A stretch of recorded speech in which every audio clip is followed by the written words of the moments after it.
네, 반갑습니다. 소개받은 전주 기존대학교 주승현입니다. 그 먼저 그 윤호정 통일 포럼에 제가 참석하게 된 것을 개인적으로 그 영광으로 생각을 합니다. 마침 아까 그 소개에서 윤호정 총장님께서 70년 전에 이제 38선을 넘어오셨다고 이제 처음 제가 들은 얘기입니다. 근데 38도선은 아시겠지만 한국 전쟁이 끝나면서 휴전선으로 바뀌게 되었고요. 제가 마침 또 휴전선에서 북한 군인으로 근무를 하다가 휴전선을 또 넘어서 온 그런 이제 케이스에서 개인적으로 이제 좀 감회가 좀 새롭게 다가왔던 것 같습니다. 북한과 통일에 대한 관심은 사회자분께서 제 어떤 출신을 말씀해 주셨는데 당연히 이제 북한 출신이다 보니까 거기에 대해서 이제 관심을 갖게끔 되었고요. 사실은 제가 어느 글에서 결코 그 우회적인 혹은 이제 그 우연적인 경로는 아니었다 이렇게 쓰기도 했었는데 그 비무장지대에서 저는 북한군 군인으로 이제 군복무를 하는 중에 처음으로 남북한 분단의 현실에 대해서 좀 눈을 뜨게 됐던 그런 이제 기억과 또 계기를 가지고 있습니다. 저는 이제 90년대 후반과 그리고 2000년대에 비무장지대에서 군복무를 했었는데 아시겠지만 90년대 후반은 지금보다 북한이 더 굉장히 어려웠을 때고 또 남북 관계는 지금에 못지않게 그때도 이제 첨예하게 대립했던 시기였습니다. 근데 2000년에 딱 들어서면서 이제 두 국가의 이제 수장이었던 이제 대통령들이 이제 정상회담이 있었고 또 남북한 교류들이 이렇게 전면화가 되는 것을 제가 경험을 했고 마침 제가 근무했던 비무장지대 인근이 그 개성공단 지역입니다. 또 개성공단이 들어서는 것을 보면서 참 남북관계라는 것이 굉장히 이제 역동적이면서도 이중적이다 그런 생각을 잠깐 했었습니다. 그러다가 저는 이제 군복무 중에 이제 휴전선을 돌파해서 한국에 오게 되었는데요. 와서는 10년 넘게 이곳에서 살고 있습니다. 물론 이제 그 학부부터 해서 공부를 하면서 대학원에서는 분단과 통일 문제를 전공하는데 과거에 생각했던 어쩌면 남북관계나 분단 문제가 이중적이었다는 생각이 잘못됐다는 그런 생각이 들게 되었습니다. 왜냐하면 통일이나 분단 문제가 결국 우리가 풀기 어려운 문제로 지금 얘기가 되지 않습니까? 그래서 굉장히 많은 어려움이 담긴 고차 방정식과 같다 이렇게 생각을 하고 결국은 다중적인 어떤 모습들, 얼굴들이 분단 문제, 통일 문제에 있기 때문에 우리가 그것을 확인을 하고 그리고 그러한 것들을 좀 넘어서는 작업이 저는 개인적으로 좀 필요하다 그런 생각을 가지고 있습니다. 제가 현재 있는 대학교의 군사학과 학생들은 대부분 직업군인으로 군대에 가는 친구들입니다. 그 친구들에게 저는 지금은 교육자지만 과거에는 누구였냐면 적군입니다. 적군. 그렇죠. 그래서 적군 밑에서 그 친구들이 지금 교육을 받는 겁니다. 근데 이 친구들이 군대에 가서 군 간부로 그 군 생활을 할 때 이 친구들이 상대가 누굴까 생각을 해보면 제가 군에 있을 때 데리고 있던 부하들일 수도 있고 혹은 고향의 후배들일 수도 있고 또 고향의 학교에서 함께 공부했던 사람일 수도 있다는 그런 생각을 하면서 가끔 이제 남북한 분단에 대해서 답답함을 많이 느끼곤 합니다. 그래서 강의를 할 때 꼭 빼놓지 않은 얘기가 최고의 안보는 통일에 있다 이런 얘기를 해주곤 하는데 학생들이 어느 정도 절박하게 받을지는 잘 모르겠습니다. 그래서 어쩔 수 없게 저는 이제 분단과 통일을 좀 고민하는 사람으로 살려고 하고 있고요. 그러던 중에 사실은 여러 가지 문제를 발견하게 되었습니다. 스스로가 이제 탈북자 출신이면서도 연구자라고 생각을 하고 있는데 굉장히 이 부분에 대해서는 연구가 잘 돼 있는 줄 알았었거든요. 근데 여러분들이 그 작품에 경험하시는 여러 가지 탈북민들이 부작용 그리고 또 한국 사회에서의 탈남이나 재입국 이런 사건들이 터지면서 결코 탈북민들이 한국 정착이나 그리고 사회 통합에 있어서 이런 문제가 분단과 통일 극복의 첫 걸음이 아닐까 싶어서 제가 이런 문제에 좀 다시 관심을 가지고 접근하려는 생각을 최근에 가지게 되었습니다. 제가 알기로는 이하여자대학교가 북한 연구 그리고 통일 연구의 선두주자로 오랫동안 자리해왔고 또 그 한 분야 그리고 한 축으로 탈북자 문제에 많이 관심을 가져온 것으로 알고 있습니다. 마침 오늘 제가 여러분들께 하게 될 발표가 통일 문제에서 통일 교육 그리고 탈북민의 어떤 통일 교육 참여에 대한 부분인데 또 자연스럽게 연계돼서 말씀드리게 되어서 개인적으로는 다행이라는 생각을 가지고 있습니다. 네, 저는 제 주제가 탈북민을 통한 통일교육 활성화 방안이라는 다소 생소한 그런 주제가 되겠습니다. 발표에 앞서서 문득 들었던 생각이 있었습니다. 어떤 생각이냐면 우리 북한이나 통일 문제에 관심 가지시는 분들이 굉장히 우리 사회에 많지 않습니까? 그분들이 이제 공통적으로 하는 얘기가 있었습니다. 여러분들도 하셨던 얘기일 텐데 어떤 얘기들을 많이 하시냐면 앞으로 통일이 된다면 한국 주도의 통일로 가야 하고 그거는 당연할 텐데 지금 보니까 한국에 와 있는 3만 1,000명 정도의 탈북자들이 와 있더라. 근데 이 사람들과 함께 하거나 이 사람들마저도 포용하지 못하는데 앞으로 우리가 2,480만이 북한 주민들과 또 통일이 되면 한 8천만이 공동체가 될 텐데 이것을 우리가 감당할 수 있는 능력과 그리고 이제 역량이 되느냐 이런 말씀은 제가 빠지지 않고 그렇게 들었던 얘기인 것 같습니다. 근데 이렇게 당연한 얘기들은 사실은 현실에 와서는 정말 당연하지 않은 그런 어떤 모순적인 얘기로 둔갑을 한다는 사실입니다. 그래서 제가 거기에 좀 개인적인 어떤 보충 설명을 드리면 이런 겁니다. 탈북민들이 사실은 북한 주민이었던 것은 맞지만 북한 주민은 절대로 탈북민은 아니다. 이런 말씀을 좀 드리고 싶습니다. 왜냐하면 나중에 한국 주도의 통일이 됐다고 우리가 가정을 했을 때 그 통일을 원하지 않은 북한 주민들도 많거든요. 그러한 경우 우리가 지불해야 할 어떤 비용이나 그리고 그때의 갈등과 혼란이나 충돌에 대해서 우리가 어느 정도 지금 준비를 하고 있느냐 그 말씀을 좀 드리고 싶습니다. 제가 앞서서 박명국 교수님께서 기조 발제를 하셨습니다. 근데 제가 발제글을 좀 보면서 상당히 제가 해야 할 토론에 의미가 있는 부분이 있어서 좀 실례지 않으면 제가 그것을 한번 읽어드리도록 하겠습니다. 5페이지가 되겠습니다. 아래쪽이 될 텐데요. 최근 탈북자의 입국 숫자가 지속적으로 줄어들고 적은 수이긴 하지만 북한으로 다시 돌아가는 사례가 나타나고 있는 것은 주목해야 할 현상이다.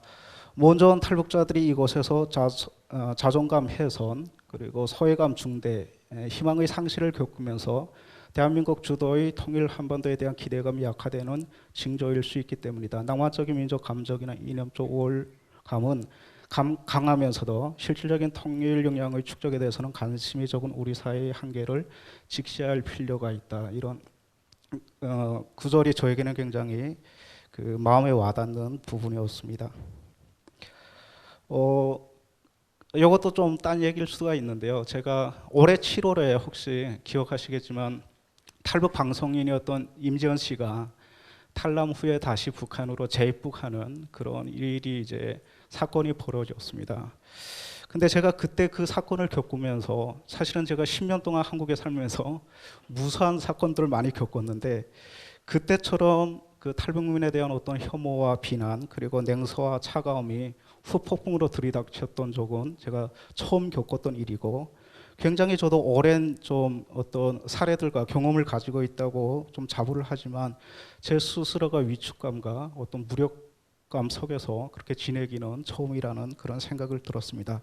물론 저처럼 대부분의 탈북민들은 그러한 어떤 사건이 벌어진 다음에 그 폭풍이 지나가기를 숨죽이며 기다렸던 것 같은데 저도 그것을 기다리면서 들었던 생각이 언제까지나 우리가 기다려야 할까? 그리고 또 계속해서 이러한 사건들이 반복이 된다면 그때는 어떻게 이제 살아야 할까라는 이제 고민을 좀 가졌던 것 같습니다.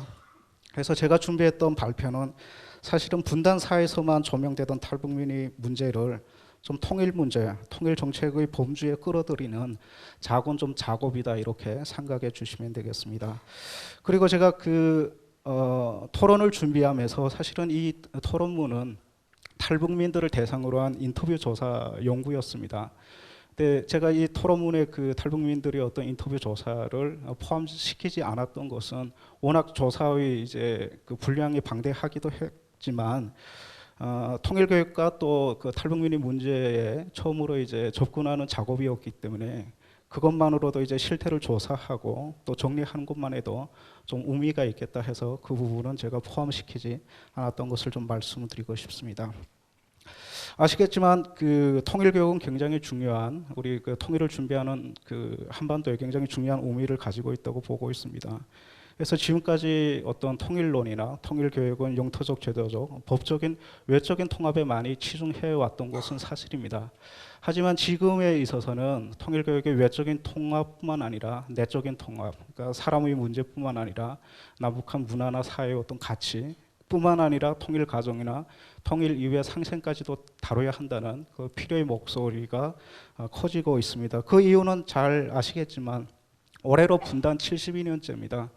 분단이 이제 72년간 지속이 되면서 분단이 어떤 거차고 구조화를 경험을 하게 됐는데 우리가 지금 현상적으로 겪고 있는 남북한의 어떤 동질성 약화 그리고 이질성 강화 이러한 것들이 통일교육이 굉장히 앞으로 중요하다는 것 그리고 통일교육이 단순하게 외적인 내적인 이런 범위를 벗어나서 분단과 안보, 평화, 통일, 상생과 공영, 미래와 번영의 문제까지도 폭넓게 다뤄야 한다는 그런 어떤 주문들이 계속되고 있다고 보고 있습니다. 그런데 사실은 역설적이게도 분단이 길어지면 통일이 가까워져야 하는데 통일이 점점 멀게만 생각하는 우리 그 시점 그런 환경들을 또 경험하고 있습니다. 어떤 우리 국민들이 통일에 대한 필요성 그리고 절박성에도 여러분들이 잘 아시겠지만 최근에는 그 군사적 충돌 전쟁이 직전까지 우리가 이제 경험하지 않았습니까? 그러한 상황에서도 사실은 북한에서 살다가 한국에 온 탈북민은 꾸준히 계속되었다는 것입니다. 그리고 이제 지난 10년간 잘 아시겠지만 남북한의 대화나 그리고 왕래 교류 같은 것이 전혀 없었지만 계속해서 유입되는 탈북민들을 통해서 북한 체제의 변화 그리고 북한 주민들이 의식구조 그리고 그 사람들의 삶을 우리가 그들을 통해서 알면서 또 그 통일을 준비할 수 있었던 그런 이제 작업들도 있어서 탈북민이 갖는 의미는 거기서부터 출발을 하면서 굉장히 많은 어떤 그 의미를 지니고 있다 이렇게 볼 수가 있습니다. 그리고 그렇게 탈북한 사람들이 지금까지 전국적인 범위에서 다양한 형태의 통일교육 현장에 참여해왔고 그리고 앞으로 만약 통일이 가까워지거나 또 통일에 대한 국민적 관심이 높아질수록 이들이 참여도 더 활발해질 것이라는 것이 우리가 예측할 수가 있습니다. 통일부가 그 2010년 10월 현재 그 발표를 했었습니다. 대한민국에 입국한 탈북자의 수가 31,093명이다 이렇게 밝혔고요. 31,000명 중에 여성이 22,000명으로 전체 탈북민이 71%를 차지한다고 밝힌 바 있습니다. 그래서 탈북민과 함께 우리 사회에서 하는 그 통일의 예행 연수 그리고 통일의 실험 이런 것들이 중요한데 일각에서는 그런 어떤 통일 실험이 실패한 것이 아니냐 이런 이제 자조적인 얘기도 나오고는 있습니다. 그러나 제가 생각할 때는요 누적된 경험이나 축적되는 그런 교훈들이 결국은 이제 과정이기 때문에 좀 의미 있는 과정으로 만드는 그런 작업이 필요하다 이렇게 생각을 합니다. 그 126페이지에 보시면 제가 그 탈북민의 국내 입국 유형 그리고 동기 특징들을 좀 정리해 보았습니다. 물론 연구자들의 그 기준에 따라서 여러 논의가 존재하지만 저희 경우에는 크게 네 가지로 구분해서 접근해 봤습니다. 첫 번째 유형이 체제 경쟁 시기에 한국에 입국한 분들입니다. 체제 경쟁 시기라고 하면 1953년부터 1989년까지를 얘기할 수가 있는데 이때는 극소수의 이제 북한 출신들이 한국에 입국하였습니다. 대부분 이제 군인 그리고 외교관 그리고 일반 주민들도 있지만 아무래도 체제 경쟁 시기여서 이들 모두를 정치적인 탈북자로 우리가 이제 규정을 했었습니다. 그리고 북한의 권한의 행군 시기, 그러니까 북한의 경제난이 심각했던 1990년부터 99년까지 경제난으로 인해서 탈북을 해서 한국으로 입국한 사람들을 생존형 탈북자다 이렇게 분류를 할 수 있을 것 같습니다. 그리고 먼저 온 사람들이 가족과 친지들을 데리고 오는 연기형 탈북자들도 있고요. 최근에는 굉장히 그 복합적이고 다양한 어떤 목적들이 있는 그런 탈북의 양상들을 보이고 있습니다. 이민형 탈북도 얘기가 되고 목적형 탈북도 되고, 물론 여기에는 생존형 탈북도 있고 정치적인 탈북도 있습니다. 그리고 언론에서 이제 그 규정을 한 건데 먹튀형 탈북도 있다 그러더라고요. 워낙 북한에서 이제 시장화가 진전되다 보니까 시장에서 이제 장사를 하던 분들이 뭐 북한이 법 기관하고 굉장히 안 좋은 일이 있으면 먹튀를 해서 한국에 온 그런 이제 사례가 있다, 이런 것들도 언론을 통해서 알 수가 있었습니다. 그래서 현재의 탈북의 유형이나 특성을 보면, 동기들을 보면 굉장히 혼재적이고 그리고 혼성적인 정체성이 다양해지는 것을 최근 탈북 유형의 특징이다 이렇게 볼 수가 있습니다. 그래서 탈북민들이 지금까지 한국에서 통일 활동을 했던 어떤 시기를 좀 구분해서 제가 이제 들여다봤습니다. 그래서 그 탈북민의 통일 교육은 시기별로 크게 방공 안보 교육 시기, 이것이 이제 1953년부터 89년까지 되겠습니다. 그리고 통일 안보 교육 시기, 그리고 2000년부터 현재까지의 통일 교육 시기, 이렇게 세 시기로 좀 구분해서 접근할 수가 있습니다. 그래서 127페이지의 표를 보시면요, 그 방공 안보 교육 시기도 있고 그리고 통일 안보 교육, 제가 표로 이렇게 정리해 놨습니다. 그래서 먼저 방공 안보 교육 시기를 보면 이때는 그 통일 교육이라기보다도 이제 방공 교육이죠. 승공, 멸공이라는 냉전적인 시대 상황, 그리고 체제 경쟁의 어떤 상황 속에서 이때의 탈북자들은 북한 체제의 경험자뿐만 아니라 북한 체제의 피해자 혹은 고발자로서 그 가치를 인정을 받았습니다. 그래서 지금은 뭐 탈북자라고 부르지만 그때는 기순자, 그리고 기순용사, 그리고 월남 기순자, 이러한 이제 대우와 가치를 받으면서 방공 교육의 일선에 섰습니다. 특이한 점은 지금 많은 탈북민들은 사실 한국에서 통일 교육에 참여하고 싶지만 참여를 못 하거든요. 현실적으로 불가능한 부분들이 많아서. 근데 그때는 극소수의 사람들이 와 있기 때문에 하기 싫어도 어쩔 수 없이 그런 방공 교육에 이제 동원돼야 하는 그런 어떤 상황이다 이렇게 볼 수가 있습니다. 그리고 대부분 이제 자신이 경험, 그리고 이제 북한에서의 어떤 상황들을 이렇게 증언하는 데 있어서 굉장히 이제 그 정부가 만들어준 어떤 매뉴얼을 가지고 이제 교육에 이제 동원되어 있던 그런 시기가 방공안보 교육 시기다 이렇게 볼 수가 있습니다. 그리고 통일안보 교육 시기는 1990년부터 99년까지로 제가 이제 규정을 했는데, 이때는 아시겠지만 소련을 비롯해서 동구권 사회주의가 이제 붕괴를 하게 됩니다. 그래서 전 세계는 냉전이 붕괴되면서 탈냉전이 찾아왔지만 사실은 북한은 사회주의 국가지만 붕괴하지 않았거든요. 고리분됐지만. 그래서 여전히 우리 안보 위협이 실체로 남아 있었기 때문에 이때부터 그 우리 정부는 남북관계 이중성을 처음으로 공식화했었습니다. 잘 아시겠지만 그 남북관계 이중성은 북한이 통일이 대상이면서도 대한민국의 안보를 위협하는 안보의 실체이다, 이러한 것이 되겠고요. 또 이때에 그 통일교육에 필요한 통일교육 지원법도 처음 제정되었습니다. 그리고 중요하게는 탈북민들이 이때 경제적인 탈북자들이 많이 한국으로 입국하게 됩니다. 그래서 이런 사람들이 입국하다 보니까 정부는 이 사람들이 정착이나 혹은 친목을 도모하고 그리고 이제 안보 교육에 활용하기 위해서 처음으로 이제 단체를 만들게 되는데요. 그 단체가 그 첫 번째가 이제 숭례동제라는 경찰청이 만들었던 그런 단체가 있습니다. 두 번째는 현재 국정원이 만들었던 탈북자 동제, 이런 단체들이 정부에 의해서 정부의 지원에 의해서 만들어지고, 나중에는 개별적 탈북자들이 좀 이렇게 생각이 맞는 사람들과 연대해서 탈북자 단체들을 만들기 시작을 했는데 굉장히 우후죽순으로 생기게 됩니다. 제가 5년 전에 자료에서 본 적이 있는데 5년 전에 벌써 그 등록된 탈북자 단체만 해도 70개의 단체가 있더라고요. 근데 대부분 그 정부의 지원을 받지 못하는 단체였기 때문에 굉장히 간변적이고 또 생계형 단체들 그리고 자립적이지 못한 단체들이 많았고요. 지금에 와서 이 단체들이 어떻게 지금 활동을 하고 있냐를 살펴보면 굉장히 대부분 어려운 상황에 처해 있습니다. 그 부분은 제가 뒤에 가서 좀 말씀드리도록 하겠습니다. 그리고 그 마지막으로 현재의 통일 교육 시기를 보겠습니다. 2000년부터 현재까지를 저는 통일 교육 시기로 규정을 했는데요. 통일 교육 시기는 아시겠지만 2000년에 남북한 첫 정상회담이 이제 시작이 되었고요. 있었고 그리고 남북한 교류 협력이 진전이 되었습니다. 그러면서 우리 사회의 다양한 또 수많은 이제 통일 지향의 담론들이 구축되기 시작하면서 통일 교육이 강조되었다 그렇게 생각을 합니다. 물론 통일 교육 시기에도 정권에 따라서 안보를 우선으로 하는 통일 교육 혹은 통일을 우선으로 하는 안보 교육들이 이렇게 순위가 바뀌기도 합니다. 잘 아시겠지만 아무래도 보수 정권 같은 경우는 안보 교육을 우선으로 하는 통일 교육을 할 테고요. 그리고 진보 정권은 그 평화나 혹은 이제 통일을 우선으로 하는 안보 교육을 실시했던 걸로 알고 있습니다.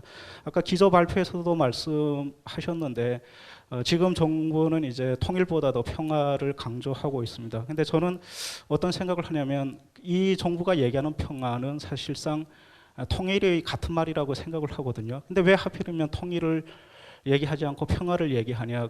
그 부분에 대해서 고민을 하면 이전 정부가 굉장히 지금까지 통일을 많이 했습니다. 근데 그 통일은 사실상 북한 붕괴나 구편 사태에 기인한 통일을 얘기했었기 때문에 아무래도 진보 진영이 얘기했던 선평화 후 통일의 그런 담론에서 현재 통일이 강조되지 않냐. 다시 말하면 이제 차별화를 좀 시도하지 않느냐 그런 이제 생각을 가지고 있습니다. 사실상 2000년 이후는 탈북민의 통일교육 참여의 큰 전환점이라고 볼 수가 있고요. 그래서 지금까지 한국에 입국한 3만 1000명에 달하는 사람들 중에 많은 사람들이 통일교육 현장에서 활동을 하거나 또 활동하기를 이제 원하고 있습니다. 또 활동하는 사람들도 증가하고 있는 추세인데 그럼에도 불구하고 사실은 통일교육에 대한 전문성 그리고 경험이 좀 미비하고 그리고 통일교육 현장이나 그 환경의 어떤 제도적 상황으로 인해서 탈북자들은 그 전문적인 어떤 역량으로 참여하지는 못한다 그렇게 저는 보고 있습니다. 그리고 탈북민들이 사실상 초대받는 통일교육 현장은 안보 분야나 또 특화된 어떤 그 북한 실상 증언의 파트이거든요. 그러니까 그러한 부분에 탈북민들이 이렇게 이제 초청을 받고 있고 또 이 시기에 굉장히 많은 탈북자 단체들이 생겨나면서 단체들이 활동의 한 영역으로 안보나 통일 교육을 이렇게 내세웠습니다. 그래서 이제 131페이지에 보면 제가 통일 교육 시기에 그 안보나 통일 교육을 표방했던 탈북민 단체들을 좀 정리해 봤는데 이 시점에 와서 통일이나 안보 교육을 제대로 지속적으로 진행하고 있는 단체는 거의 몇 개 안 될 정도로 지금 좀 초라한 모습을 보이고 있다. 그 말씀드리겠습니다. 그래서 통일교육 시기에 탈북민들이 이제 참여했던 어떤 활동을 좀 살펴보면 지금의 어떤 활동이 되겠습니다만 크게 세 영역에서 활동을 하고 있습니다. 그 첫 번째가 미디어 분야에서의 활동입니다. 그리고 두 번째가 이제 통일 안보 교육 현장이고요. 세 번째가 통일 교육에 참여하고 있는데요. 132페이지 표를 보시면 안보 교육에서는 대부분 탈북민들이 적극적으로 참여하는 그런 모습을 보이고 있습니다. 아무래도 북한에서의 경험뿐만 아니라 안보에 대한 어떤 중요성을 이들이 인식을 하기 때문에 적극적으로 참여한다고 보고 있고 통일 안보 교육이나 통일 교육에 있어서도 굉장히 적극적으로 참여하려고 하고 있습니다. 그런데 이제 북한 통일 관련한 미디어 활동에 있어서는 저는 이제 유동적인 참여라고 말씀드렸는데 그 이유가 뭐냐면 사실 노출을 꺼리는 사람들도 있고 또 노출에 어떤 개의치 않은 부류가 존재하는 것 같습니다. 아무래도 이제 탈북자의 어떤 특수한 환경이 있지 않습니까? 그러한 부분도 있고 또 그러한 미디어 활동을 그 부정적으로 보는 시각도 있고 또 긍정적으로 보는 시각들이 굉장히 이제 양분화되어 있습니다. 그래서 이러한 부분의 참여는 유동적인 참여다 이렇게 볼 수가 있습니다. 미디어 활동을 좀 살펴보도록 하겠습니다. 사실상 탈북민들의 미디어 활동은 그 종편이라는 그런 방송들이 생긴 다음에 굉장히 활발하고 또 적극적으로 진행되었다고 보고 있습니다. 그리고 거기에 대해서 탈북민의 어떤 출연이나 활동에 대해서 비판하는 사람들도 있고 또 그것을 긍정적으로 평가하는 그러한 부분들도 존재를 합니다. 비판하는 쪽에서는 그 정편이 탈북자들을 이제 비즈니스적으로 활용을 하고 또 이데올로기적으로 어떤 재생산 기제로 이용을 한다는 그런 이제 비판도 하고 있고요. 근데 정편뿐만 아니라 최근에는 이제 보수 진영에서 운영하는 인터넷 매체에서 활동하는 또 탈북민들도 꾸준하게 늘고 있다는 점입니다.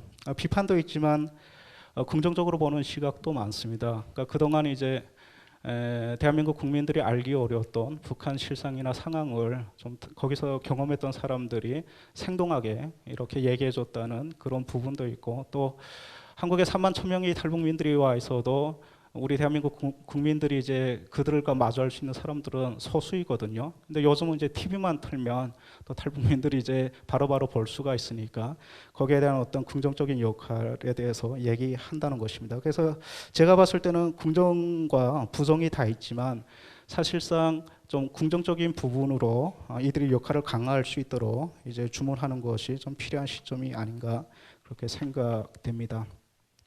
두 번째는 통일안보 교육에서의 활동과 그 내용입니다.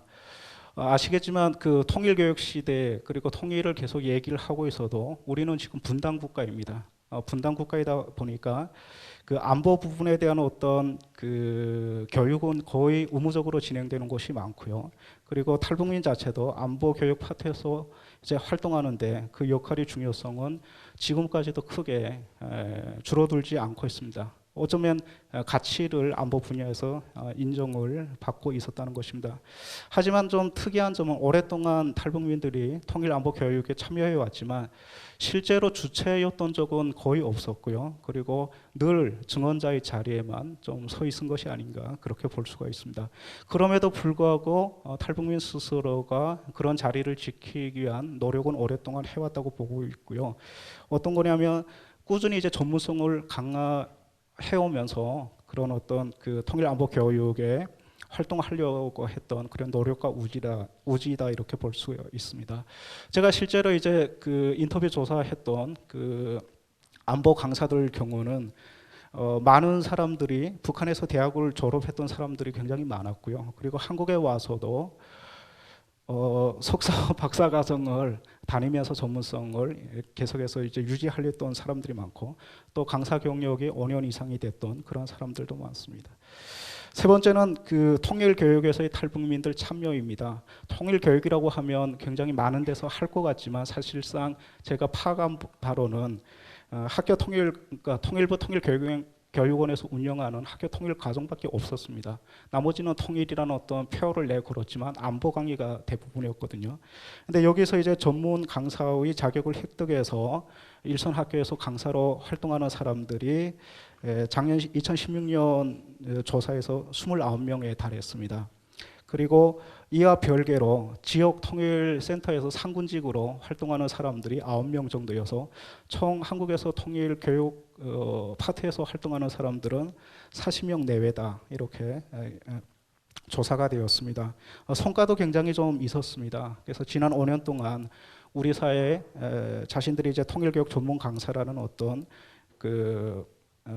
그런 것을 이제 알리는 그런 이제 시간들이었고요. 또 전문성을 가지고 중장기적으로 참여하려는 그런 이제 사람들이 많아졌고, 또 가장 중요하게는 통일 문제의 다양성 그리고 다원주의적 가치를 적극적으로 수용하려는 그런 태도를 가진 사람들이 좀 많아졌습니다. 그래서 그 평가를 보시면 제가 이제 준비했던 그런 그 자료를 보면서 보시면 될 것 같고요. 제가 탈북민의 통일 교육에 관련해서 사실은 하고 싶었던 얘기를 서두와 좀 연결 지어서 좀 결론을 대신하고자 합니다.